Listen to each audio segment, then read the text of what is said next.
In 1966, the Soviet Union signs a deal that will change the face of Eastern European transportation forever. The agreement brings Italian engineers to the banks of the Volga River, where they will help construct the largest automobile factory in the world. The car they are going to create is a boxy utilitarian sedan that will go on to become one of the most produced vehicles in automotive history. More than that, it will outlast the very empire that built it. The Lada is not fast, it's not a designer car, and it is not sophisticated, but it is something else entirely. A machine so simple, so repairable, so utterly indestructible that it continues to roam the roads of dozens of countries more than half a century after its creation. From the frozen steppes of Siberia to the sun-baked streets of Cuba, from the war zones of Afghanistan to the remote villages of Ethiopia, the Lada refuses to die. This is the story of how a communist nation partnered with a capitalist automaker to create a people's car, how that car became a symbol of Soviet life, and how it ultimately transcended its origins to become something no one ever intended. A global survivor that keeps running long after the ideology that created it has crumbled into history. This is Blueprint. The Soviet Union of the early 1960s faces a peculiar problem. The country can put a man in space, can build nuclear submarines, can construct intercontinental ballistic missiles, but it cannot build a decent car for ordinary citizens. The vehicles that do exist, the Moskvich, the Zaporozhets, are produced in such small numbers and with such inconsistent quality that car ownership remains a distant dream for most Soviet families. Waiting lists stretch for years, sometimes decades. The average worker saves for an entire lifetime and still might never sit behind the wheel of their own automobile. Premier Alexei Kosygin recognizes that this situation is becoming untenable. The Soviet Union presents itself as the workers' paradise, the land of abundance where the fruits of collective labor benefit all. Yet in the West, even factory workers drive to their jobs. American families own 2 cars, sometimes 3. The contrast is becoming difficult to explain away with propaganda about capitalist excess. Kosygin wants to change this. He wants to put the Soviet Union on wheels. The question is how? Soviet automotive engineering lags behind the West by decades. The factories are antiquated, the supply chains chaotic, the workforce undertrained. Building a modern automobile industry from scratch would take years of development that the country simply does not have. There is, however, another option, one that requires swallowing a significant amount of ideological pride. The Soviets can buy what they cannot build. In 1965, negotiations begin with Fiat, the Italian automaker. The choice is strategic. Fiat is experienced in mass production, having transformed Italy into a nation of car owners through affordable, reliable vehicles. More importantly, Fiat is willing to deal with the Soviets at a time when Cold War tensions make such partnerships politically delicate. The negotiations are complex. The Soviets want more than just cars. They want the knowledge to build them. They want a complete factory, training for their workers, and technology transfer that will allow them to continue production independently. Fiat, for its part, sees an opportunity to profit from an enormous untapped market while gaining a foothold in the communist bloc. On August 15, 1966, the contract is signed in Moscow. Fiat will provide the blueprints for a modified version of their Fiat 124 sedan, along with the machinery and expertise to construct a massive new factory. In exchange, the Soviets will pay approximately $900 million, an astronomical sum that represents one of the largest industrial deals in history to that point. The location chosen for the factory is Togliatti, a city on the Volga River named after the Italian communist leader Palmiro Togliatti. This symbolism is intentional. This partnership between Italian capitalists and Soviet communists will be commemorated in a city bearing the name of a man who tried to bridge both worlds. Construction begins in 1967, and the scale is staggering. The factory complex will eventually cover more than 600 hectares, larger than the Principality of Monaco. It will include its own power plants, its own foundries, its own tool-making facilities. At peak production,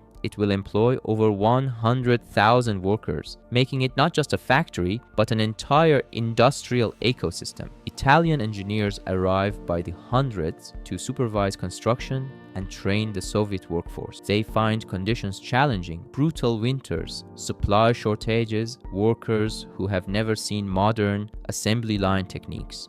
But they also find something else, an almost religious dedication to the project. The workers understand that they are building something historic, something that will change their country. The factory is designed to produce 660,000 vehicles per year, a number that will make it the largest automobile plant in the world. Every aspect is engineered for mass production. The assembly line stretches for miles. The paint shop can process thousands of bodies per day. The press shop stamps out body panels with mechanical precision that the Soviet automotive industry has never before achieved. On April 19, 1970, the first VAZ-2-101 rolls off the assembly line. The workers have nicknamed it the Kopeka, the Kopek, the smallest Soviet coin, because it is meant to be the car that anyone can afford. But it will become known to the world by another name, the Lada. The car that emerges from Togliatti is not quite the Fiat 124 that Italian engineers designed. Soviet modifications have changed it in subtle but significant ways. The ground clearance is raised to handle the brutal Russian roads. The suspension is strengthened. The drum brakes are redesigned for cold weather operation. The heating system is enhanced to function at temperatures that would freeze a Mediterranean automobile solid. Most importantly, the entire vehicle is simplified. Complex components are replaced with robust alternatives. Sophisticated systems are stripped out in favor of straightforward mechanical solutions. The goal is not elegance or performance. It is reliability and repairability. A Lada must be fixable by a village mechanic with basic tools. It must start in weather that kills other cars. It must survive roads that would destroy more delicate machines. These modifications prove prescient. The Soviet Union is not Western Europe, with its smooth highways and temperate climate and network of professional repair shops. Soviet drivers will face conditions that would be considered extreme anywhere else in the world. They will drive through mud that swallows other vehicles, through cold that cracks engine blocks, on roads that are more pothole than pavement. The Lada handles all of it. Production ramps up quickly. By 1973, 1 million vehicles have been produced. By 1975, the factory is operating at full capacity, turning out vehicles at a rate that staggers the automotive world. The waiting lists that once stretched for decades begin to shrink. For the first time, ordinary Soviet citizens can realistically hope to own a car. The social impact is profound. Car ownership transforms Soviet life in ways both obvious and subtle. Families can now visit relatives in distant cities. Workers can commute from villages to urban factories. Dachas, country cottages, become accessible weekend retreats rather than rare luxuries. The entire geography of Soviet leisure shifts as mobility increases. But the Lada is more than just transportation. It becomes a social marker, a status symbol, a source of pride. Owners lavish attention on their vehicles, maintaining them with an almost obsessive care. A Lada represents years of saving, months of waiting, countless bureaucratic hurdles overcome. It is not just a car, it is an achievement. The vehicle also becomes a canvas for Soviet ingenuity. Parts shortages are endemic, as they are for most Soviet consumer goods. Owners learn to improvise, to substitute, to repair with whatever materials are available. A broken component might be welded, re-welded, reinforced with scrap metal, adapted from an entirely different machine. The simplicity of the Lada's design makes such improvisation possible in ways that more sophisticated vehicles would never allow. Stories circulate of miraculous repairs, engines rebuilt with hand tools, transmissions fixed in remote locations with parts scavenged from unrelated machinery. The Lada develops a reputation as a car that can be kept running through sheer determination. This reputation is not mere mythology, it reflects a genuine characteristic of the vehicle's design philosophy. The export program begins almost immediately after production starts. The Soviet Union needs hard currency, and the Lada offers an unexpected source. Priced significantly below Western competitors, the vehicle finds markets in countries around the world. It sells in Britain as a budget alternative to domestic cars. It sells in Canada as a winter-capable import. It sells throughout the developing world as an affordable entry into automobile ownership. The export strategy is aggressive. Soviet trade organizations priced the Lada below manufacturing cost, accepting losses as the price of currency acquisition and market penetration. Western competitors complain of dumping, of unfair trade practices, of a communist plot to undermine capitalist industry. But consumers continue buying. The value proposition is simply too compelling to ignore. By the mid-1970s, the Lada has become the best-selling imported car in several European markets. In Britain, it ranks among the top 10 vehicles sold. In Finland, which shares a border with the Soviet Union, the Lada achieves market dominance that domestic and Western manufacturers struggle to challenge. The vehicle's success in cold climates is particularly notable. The modifications made for Soviet conditions prove equally valuable in Scandinavia, in Canada, in the northern reaches of Europe, where winters rival those of Russia. The Lada starts when other cars refuse. It heats when other vehicles remain frigid. It survives salt and ice and freezing temperatures that would cripple more sophisticated machines. This cold weather capability opens markets that might otherwise remain closed. Northern communities discover that the Lada is one of the few affordable vehicles that can handle their conditions. Farmers and rural workers find that the raised suspension and robust construction suit their needs better than sleeker alternatives. The car develops a devoted following among those who prioritize function over form.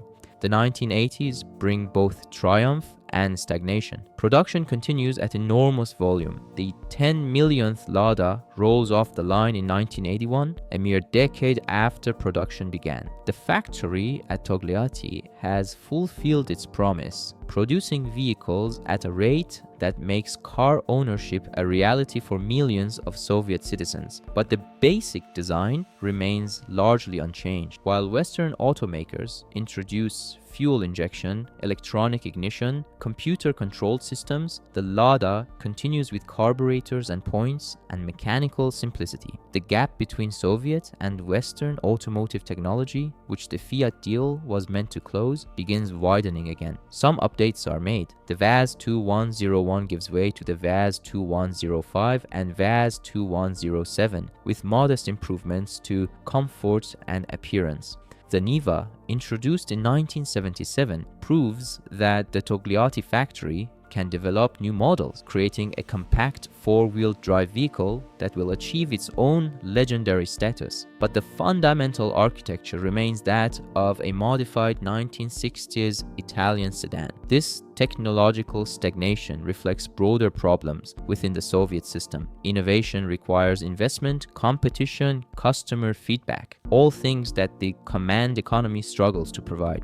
The factory produces vehicles because the plant demands vehicles. Whether those vehicles meet evolving consumer expectations is secondary to meeting production targets. Soviet consumers have limited alternatives. They can wait years for a Lada, or they can wait years for a Moskvich, or they can do without a car entirely. The incentive structures that drive Western automakers to constantly improve their products simply do not exist. A Lada sells because it is a Lada, because it is available, because the alternative is walking. Yet the simplicity that results from this stagnation carries its own advantages. A 1980 Lada is fundamentally similar to a 1970 Lada. Parts are interchangeable across years, sometimes across decades. The knowledge needed to repair one model transfers to another. The vehicle becomes not just a car but a platform, a standardized architecture that can be maintained indefinitely. This standardization proves critical as the Soviet Union enters its final decade. The country is crumbling economically, politically, socially. Supply chains that were never efficient become chaotic. Factories that once produced spare parts close or convert to other production. The elaborate system of centralized distribution that kept vehicles running begins to fragment. Owners respond by becoming increasingly resourceful. Black markets in spare parts flourish. Informal networks of mechanics and enthusiasts share knowledge about repairs and modifications. The Lada's simplicity becomes not just a design feature, but a survival characteristic. The car can be kept running with whatever is available through whatever means necessary. When the Soviet Union finally collapses in December 1991, millions of Ladas remain on the roads of the newly independent states. These vehicles represent not just transportation, but economic lifelines. In the chaos of the transition years, when inflation destroys savings and unemployment devastates communities, a working car can mean the difference between survival and destitution. The Lada becomes a tool of the new economy. Owners transform their vehicles into taxis, into delivery trucks, into mobile market stalls. The car that was designed to serve the workers' state now serves the chaotic capitalism that replaces it. Its reliability, its repairability, its utter refusal to die become more valuable than ever. The factory at Togliatti survives the transition, though not without difficulty. Production drops sharply as the Russian economy collapses. Workers go months without pay, equipment falls into disrepair. Western observers predict that the facility will close, unable to compete in the new market economy. But the factory adapts. It continues producing the classic models for a domestic market that cannot afford Western imports. It develops new vehicles, the Samara, the Priora, the Granta, that incorporate modern features while maintaining the brand's reputation for robustness. It eventually partners with Renault Nissan, bringing foreign investment and technology to a facility that has now been producing vehicles for half a century. The classic Lada remains in production far longer than anyone anticipated. The VAZ 2107, essentially a modified version of that original 1970 design, continues rolling off assembly lines until 2012, more than 4 decades after the first Kopeka emerged. No other vehicle design in history has remained in continuous production for so long, with so few fundamental changes. Meanwhile, the cars already produced refuse to disappear. In Cuba, where American trade embargoes and Soviet collapse combined to freeze the automotive market in time, Ladas from the 1970s and 1980s continue serving as taxis, as family cars, as workhorses for the communist economy that still officially governs the island. Cuban mechanics have developed expertise in keeping these vehicles running that approaches art. In Afghanistan, Ladas navigate mountain roads that would challenge specialized off-road vehicles. The vehicles arrived during the Soviet occupation and remained after the withdrawal. Taliban fighters and government forces alike have relied on the car's ability to function in conditions that destroy more sophisticated machines. The Lada requires no computerized diagnostics, no specialized tools, no factory-trained technicians, only determination and basic mechanical knowledge. In Ethiopia, in Yemen, in North Korea, in Mongolia, in dozens of countries where Soviet influence once reached, Ladas continue operating decades after their manufacture. The vehicles have outlasted not only the country that created them, but the entire political order they were meant to represent. This persistence raises questions that go beyond automotive engineering. What makes a car refuse to die? Is it pure mechanical simplicity? The reduction of failure points to an absolute minimum? Is it the robust construction, the over-engineered components designed to handle Soviet conditions?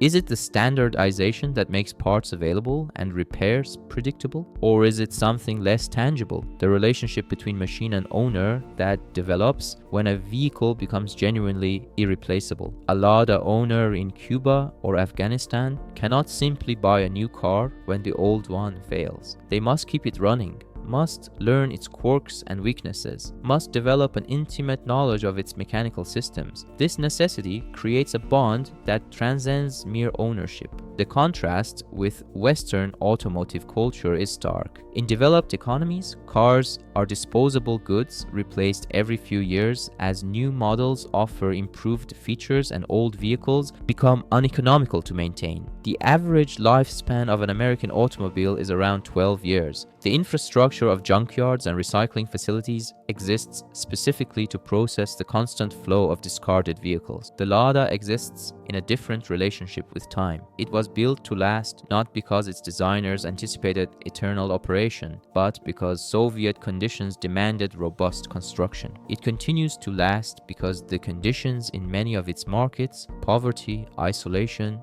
embargo, make replacement impossible. The car has become a kind of temporal anomaly, a piece of 1960s Italian engineering frozen in the perpetual present of necessity. This survival carries its own ironies.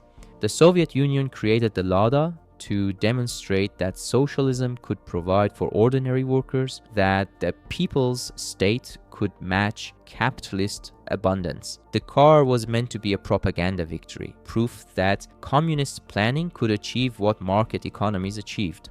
Instead, the Lada has outlasted the ideology that created it. The Soviet Union collapsed while its cars kept running. The command economy that built the factory at Togliatti gave way to market chaos, then oligarch capitalism, then whatever Russia has become today. Through all of it, the Ladas have continued rolling, indifferent to political transformations. There is something almost philosophical in this persistence. The car was designed to serve a system, to be a component in a larger ideological machine. But the system failed while the component endured. The Lada has become autonomous in a way its creators never intended, surviving on its own merits rather than as part of any grand plan. The vehicle's legacy extends beyond the roads where it continues operating.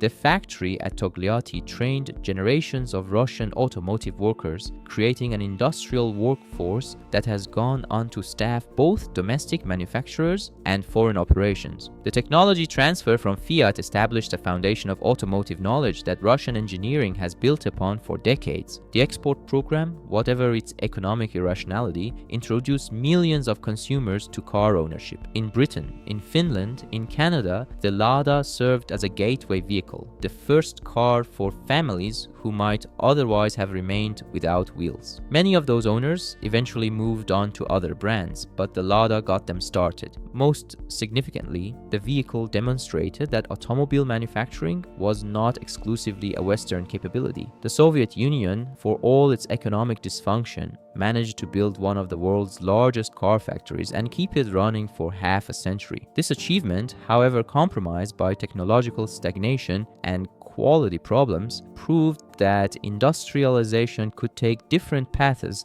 than the Anglo-American model. Today, the Lada brand continues under Renault ownership, producing vehicles that bear little resemblance to that original Kopeka. Modern Ladas have fuel injection and electronic systems and safety features that would seem like science fiction to the engineers who built the first VAZ-2101. The name survives, but the philosophy has changed. Yet the old Ladas remain. In garages and driveways and roadsides around the world, vehicles built decades ago continue to function. Their owners maintain them not out of nostalgia, but out of necessity, coaxing additional years of service from machines that have already exceeded any reasonable expectation of lifespan. These surviving vehicles carry a kind of mechanical memory, the accumulated knowledge of every repair, every improvisation, every adaptation that has kept them running. They are archives of human ingenuity, records of the determination to keep moving when replacement is impossible. Each one tells a story of survival against odds that rational analysis would deem insurmountable. The question of what ultimately kills a Lada remains unanswered. Russ claims some, particularly in climates where road salt accelerates corrosion. Accidents destroy others, though the vehicle's slow speeds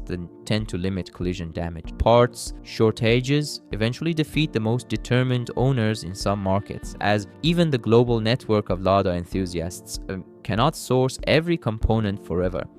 But the remarkable fact is how many continue operating. Every year that passes without the final Lada dying is another year that the vehicle exceeds expectations. The car that Soviet planners designed to motorize the workers' estate has become one of the longest-serving automobile designs in history, not through any special virtue of planning, but through the simple combination of robust engineering and human necessity. The people who drive these vehicles today have no particular attachment to Soviet ideology. They drive Ladas because the cars work, because they can be fixed, because they refuse to give up. The vehicle's political origins have become irrelevant, superseded by its practical persistence. This is perhaps the ultimate irony of the Lada story. A car built to serve communist propaganda has achieved its lasting reputation through the most capitalist of virtues: durability, value, and sheer cost effectiveness. The vehicle survives because it works, not because of what it represents. Standing today in Togliatti,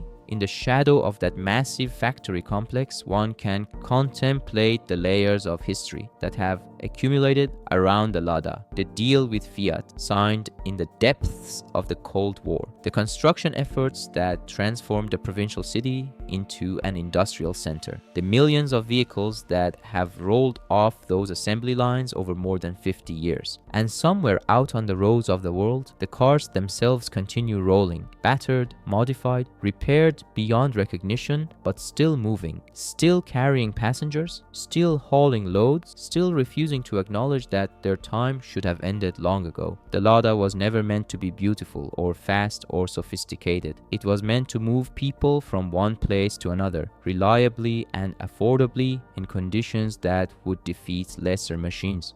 In this modest ambition, it has succeeded beyond anything its creators could have imagined. The Soviet Union wanted a car that ordinary workers could own. They got something more. A car that ordinary workers could keep, could fix, could pass down through generations. The empire is gone, but its people's car remains. What does it mean for a vehicle to outlast the country that created it? What does it say about the relationship between ideology and engineering, between grand political projects and simple mechanical function? These questions have no easy answers, but they hover over every surviving Lada, every engine that still turns over, every wheel that still rolls. The kopeka, the little coin, was meant to be worth something small. It turned out to be worth something no one anticipated: the ability to endure. In a world of planned obsolescence and disposable goods, the Lada stands as an accidental monument to persistence. A machine that asks nothing more than to be allowed to keep going. And so it does. On roads paved and unpaved, in climates hot and frozen, through political systems that rise and fall, the car that never died continues driving into a future that its designers could never have foreseen. The Soviet Union built many things that did not survive its collapse, but it built one thing that did: a boxy utilitarian sedan